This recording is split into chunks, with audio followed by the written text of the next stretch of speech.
all going to become Zoroastrians. The Greeks said, oh no, we're not. We're Greeks. We follow Aphrodite and Apollo and Dionysus and the Muses.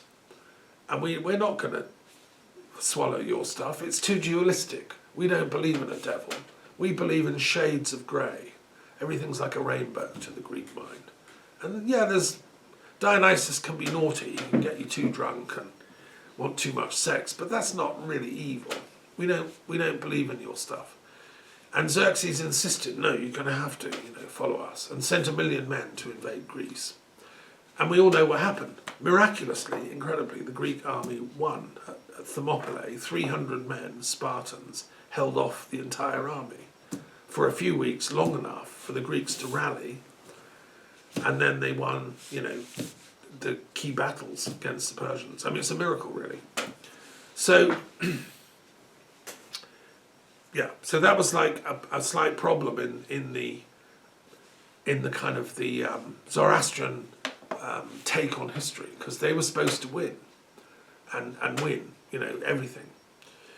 But some people say, and I think it's true, that Zoroastrian thought inspired a lot of Greek philosophers.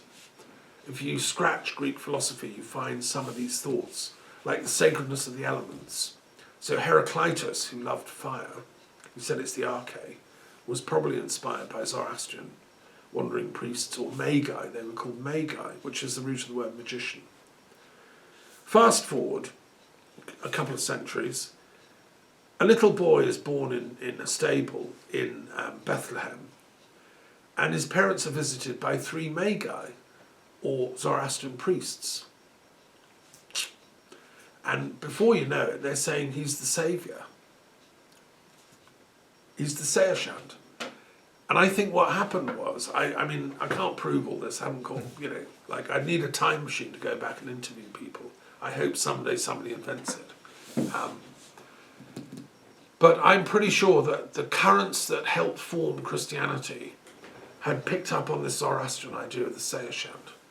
And it was in the Jewish mindset of esoteric Judaism, including the Qabalah, before Christ was born. And they called it the Messiah. This person was going to come and save Israel, save the world, redeem all the good people, and defeat the devil, defeat evil. That's the Messiah's blueprint. That's what he does, or she. And so I think Christ inherited that Zoroastrian mission. Whether he consciously knew that, or whether Mary and Joseph knew that, we can go and do a time machine and ask. I don't know. But it's so obvious that was the mission. That's what he's trying to do. So Jesus didn't like the devil. He's always grumbling, saying, devil, get away from me. And he wants everyone to be righteous and good and holy and saved. It's like the mission of Zoroastrian Magi. So, okay, and fast forward, that didn't quite work. Not everybody accepted Jesus. He was crucified. There was problems with the communication, and so the message got all distorted and twisted, and it got imperialized. It became another, just as it happened with Zoroastrianism. When the bad people get hold of the good message, they turn it into something bad. So when the church, officially church, got hold of the Christ narrative, they turned it into Christian imperialism. Do this, convert, stop being pagan, or we'll burn you as heretics. And that's the problem with the blue boxes. And so Islam came along, and this is where Muhammad came along, because his followers said that Jesus guy wasn't really the saviour, was he? He didn't do the Seershant plot line properly. He didn't actually pull it off. All he did was encourage imperialists. So why can't you do it, Muhammad? And I'm pretty sure, I've studied this, that Muhammad spent time in Hira, which was a town on the edge of Arabia, on the way to Persia. And Muhammad met Persian scholars and Zoroastrian priests. I'm 100% certain of this. And I think they gave him his mission. They said, Muhammad, you seem like a nice guy. You up for being the prophet? Do you want to be a Seershant? Because at that time the Roman Empire and the Persian Empire were fighting the battle of all worlds, like Ukraine and Russia. And the good people didn't want that. They wanted like salvation, the Sayashant. So I think Muhammad took on that mission. And the Quran is full of that. In my commentary on the Quran, I've explained this. And we do know for a fact his closest student was called Salman the Persian, who saved Islam when Muhammad was in Medina, only a few hundred followers. They were being attacked by a 10,000 strong army from Mecca to kill them all. Salman the Persian, who was a Zoroastrian, who believed in Muhammad's mission as the Sayashant, he had this brilliant idea. He'd read some books about how you defeat a big army. They dug a trench around Medina, deep, deep trench, so the horses couldn't get in. And then they fired arrows, at them. And he saved Islam. That's Salman, the Farsi, or the Persian, a Zoroastrian. So the Zoroastrians saved Islam. Now that kind of proves my hypothesis that, and later when Islam spread to Persia, all the Zoroastrians, and most of them, converted and said, yeah, we accept Muhammad. He's the Sayashant. We didn't accept Christ. He didn't work. He failed. They killed him. But we accept Muhammad.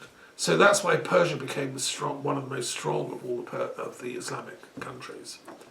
And great savants in Islam, they've studied Zoroastrian writings and they've studied the entire Quran and they've explained the links, just as I'm trying to do in my commentary on the Quran. So in a weird way, Zoroastrianism lives on through Christianity and Islam. And they're all trying to defeat the devil and win for the good guys and have the righteous kingdom come. Bad news is they then start fighting among each other, Islam and Christians. They should be on the same page.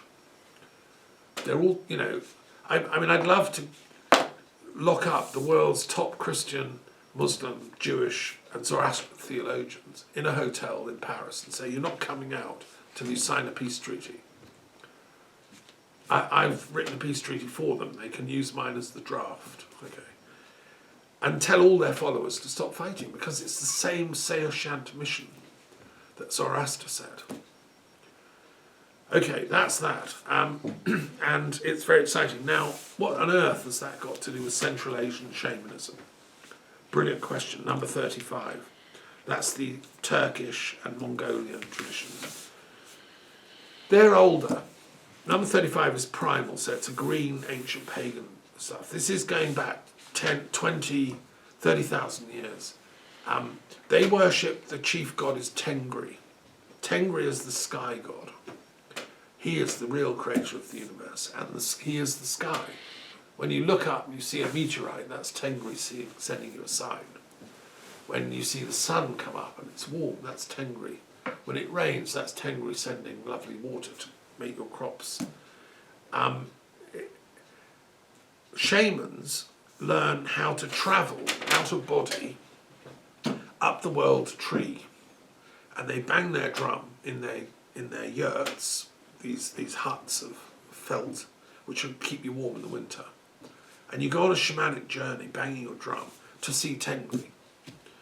And he tells you everything you need to know about whatever this person's dying of, or where to plant the crops, or where the herd of reindeer are going to go, or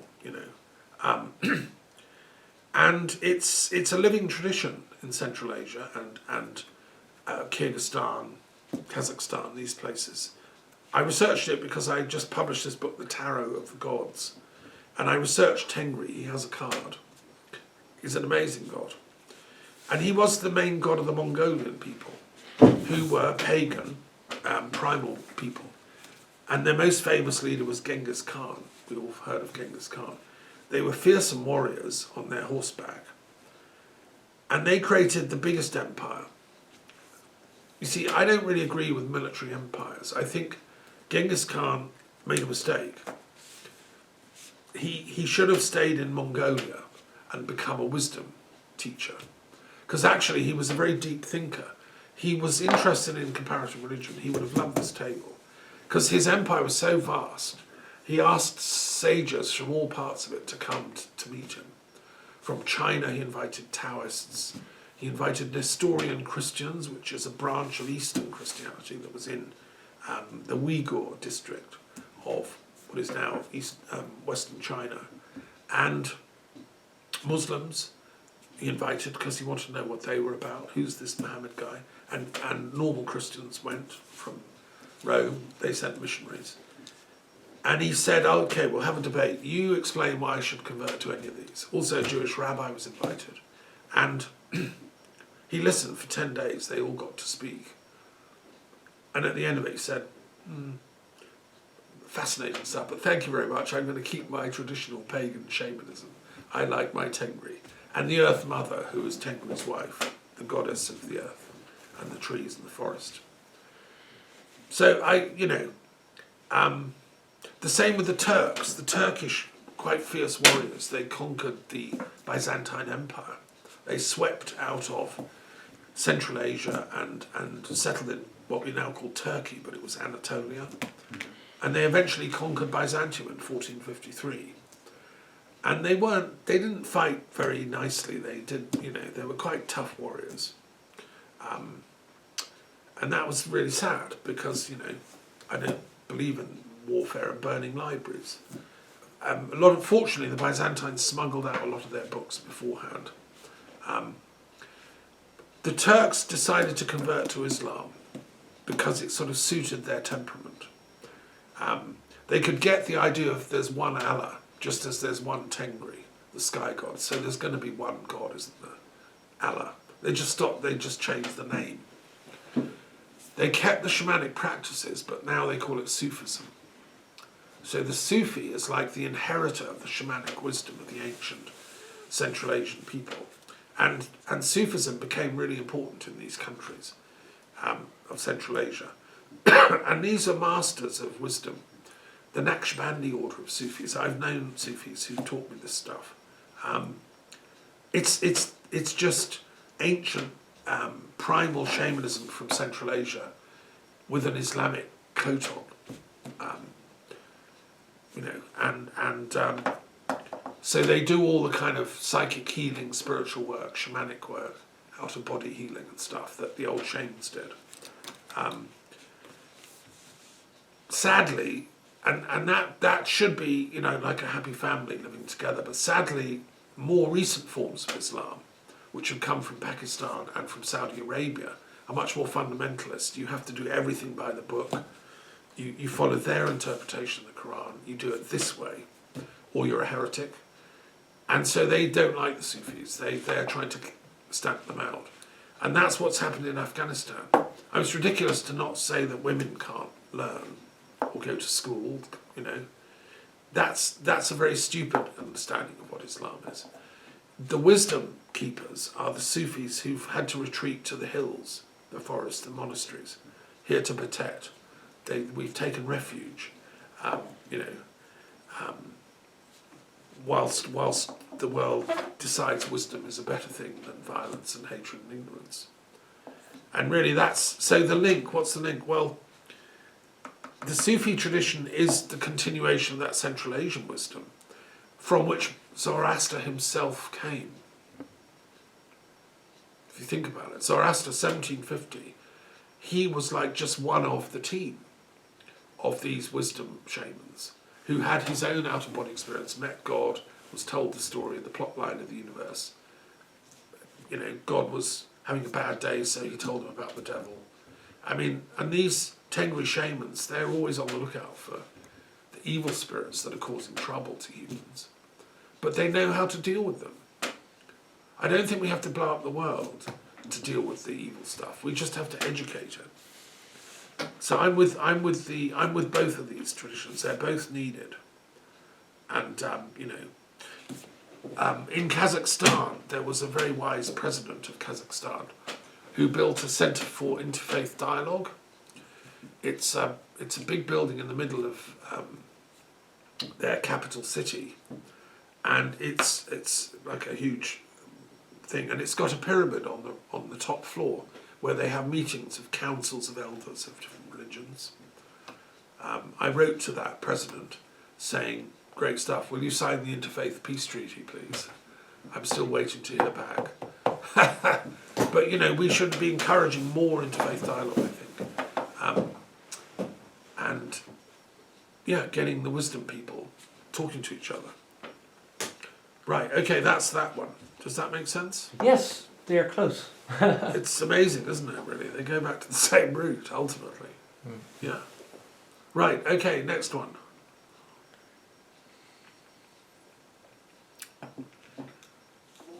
Okay, Noah, do you want to do another one whilst Jan thinks?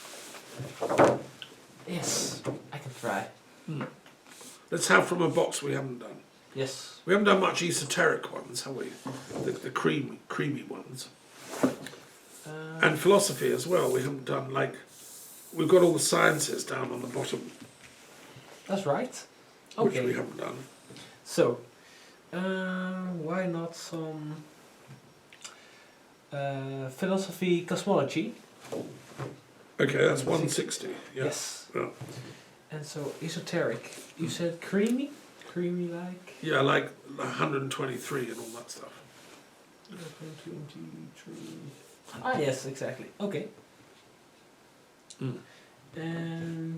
Esoteric transpersonal. Oh, okay. That's 126. Yes. Yeah. Right. Okay, this is interesting. So let's do the bottom one first, 160. That's a branch of philosophy in the sense of natural philosophy. So the sciences, when they started out, were called natural philosophy. If you were a professor at Oxford or Cambridge and you were doing science, you were called a natural philosopher because you were looking at the wisdom of nature. And science was an offshoot of philosophy. Aristotle was the founder of a lot of this. So philosophers have always been interested in cosmology, which is the origin of the universe, where we've come from. When we discovered telescopes, which didn't happen till the 17th century,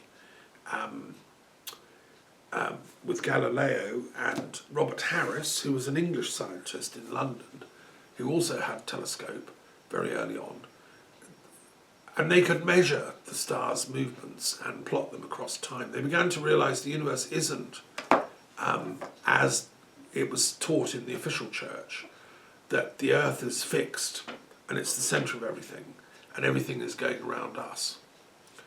It was a bit of a shock to realise, by really complicated calculations by Kepler and Galileo and then Newton, who like clinched it, that and Copernicus, that actually the sun is the centre of this solar system.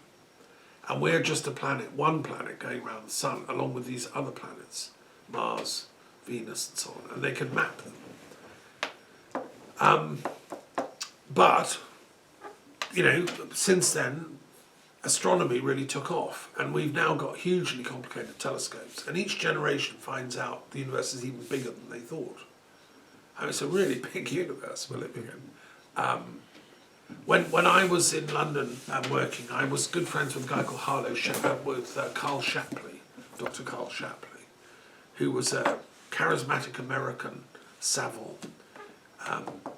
He used to roam around Europe channeling the Comte de Saint-Germain, which was a great esoteric guy in France at the time of the Revolution. And he appointed me Vice-Chancellor of the New World Academy that he'd set up. Anyway, the thing is that he was the son of a guy called Harlow Shapley. Dr. Harlow Shapley was an astronomer at Harvard University who mapped the galaxy for the first time using the telescopes in Harvard and elsewhere. He realised, before Harlow Shapley, they didn't know this. They thought the universe was just like one thing. Harlow worked out, no, there's these things called galaxies.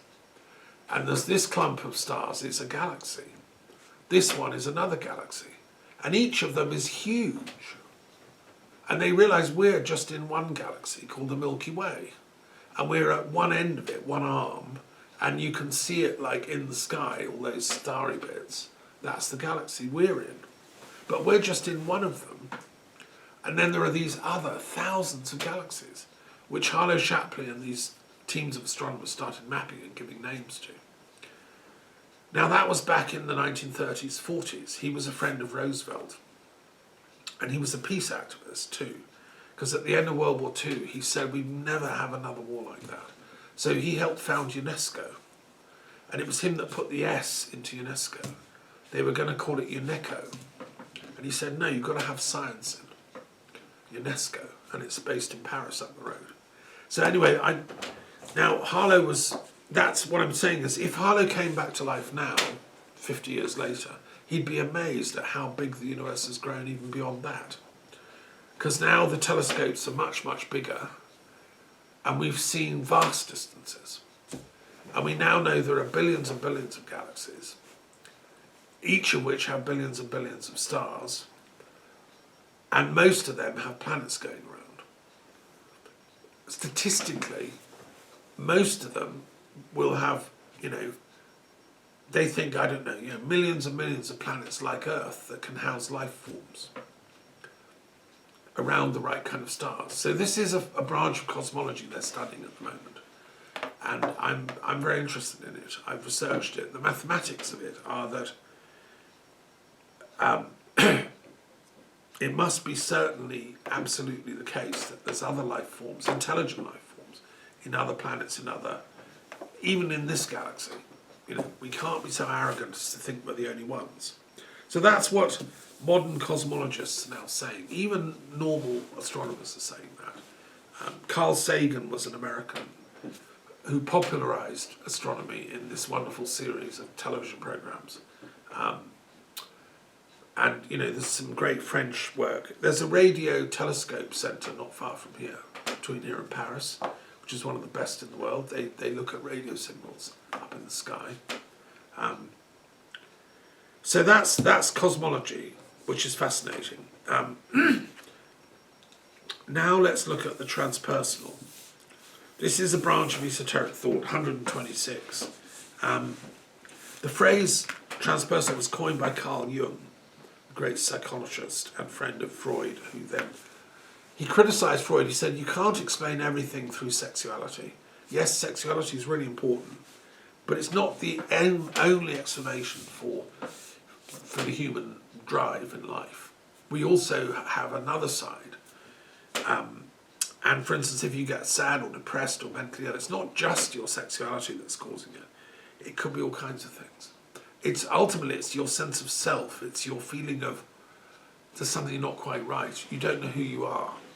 You're playing a role that maybe your parents wanted you to do, and it doesn't sit with you. Or maybe you're playing a role against your parents because you're still angry with your father and mother for making you do this thing. And you're not finding your true self. And so the point of Jung's theory was to find your true self, you have to go within. He used active imagination, and he used dream analysis because it's in our dream life that our true self is talking to ourselves, sending messages. He also looked at synchronicities because that's when the unconscious kind of sends a message to you. Shall I go and live in America? Shall I apply for a professorship there? And I'm driving along the road to Gary and I see a big sign saying, American Removals Firm. Those things are happening all the time, synchronicities. It's a kind of a sign I probably ought to, So Jung said, well, what's going on? How's that possible? What are synchronicities? Is the whole universe a manifestation of the psyche, of the collective unconscious of God? Which is kind of what all these primal religions had been saying. But Jung was saying, scientifically, that's the case. And he came up with this idea of what he called the archetypes. So each civilization, each mythology and culture has a creator god, they all do. Every little tribe in Africa or Asia or wherever, or Europe. They also always have a sort of mother goddess somewhere in the storyline. There's a goddess. And they also usually have a sort of goddess of love and fertility, an Aphrodite kind of thing. They have a trickster god who's always being a bit naughty, causing trouble, maybe stealing fire or you know, who's not really evil, just slightly naughty, you know.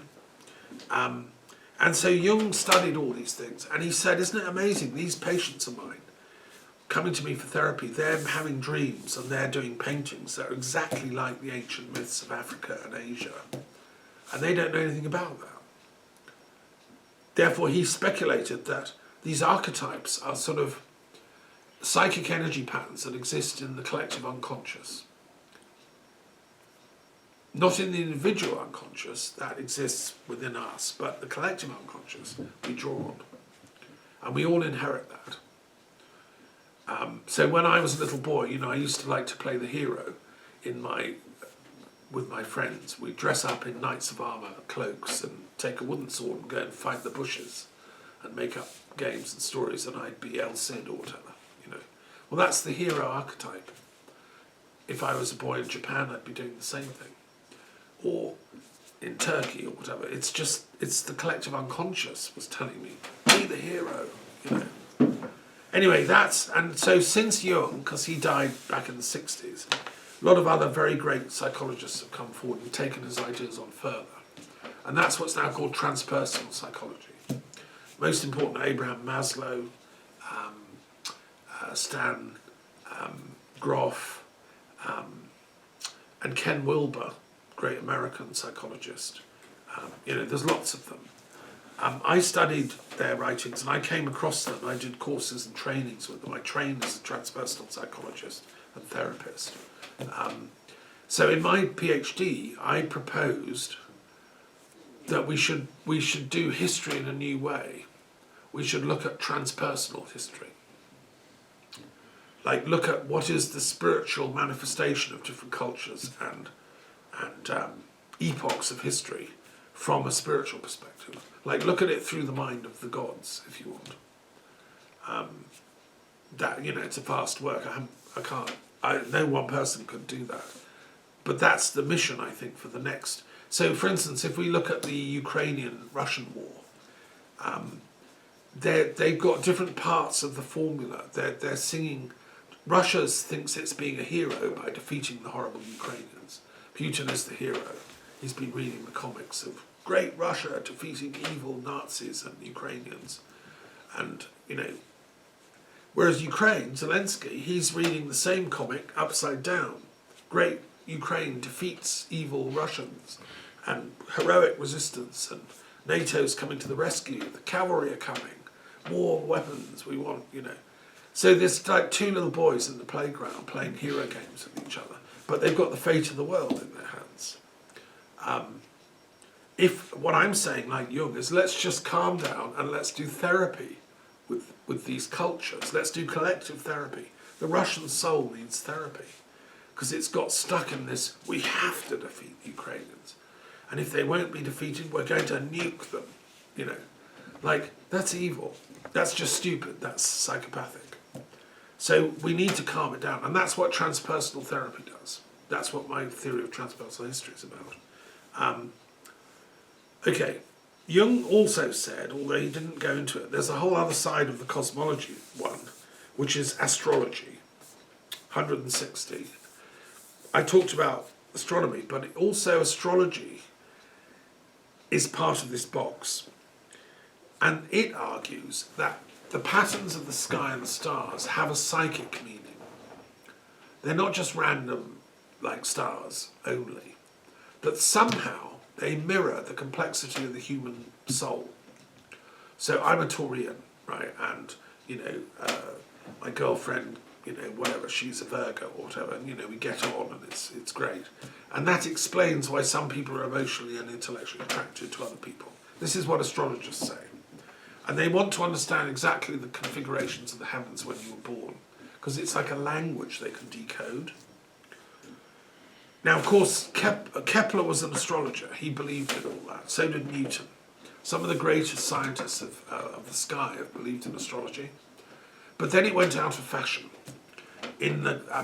Marxism said, it's nonsense, it doesn't exist. Conventional materialist theories of life say, no, astrology is nonsense. I have an open mind, but I've spoken to well-known astrologers and asked them really detailed questions about, like, how does it work? Like, do these different stars send down rays to Earth that influence the mind of the baby? I mean, how does it work? I've never received a proper answer. They can't explain it. Some of them have said, we don't know, but we know it works, but they don't know how.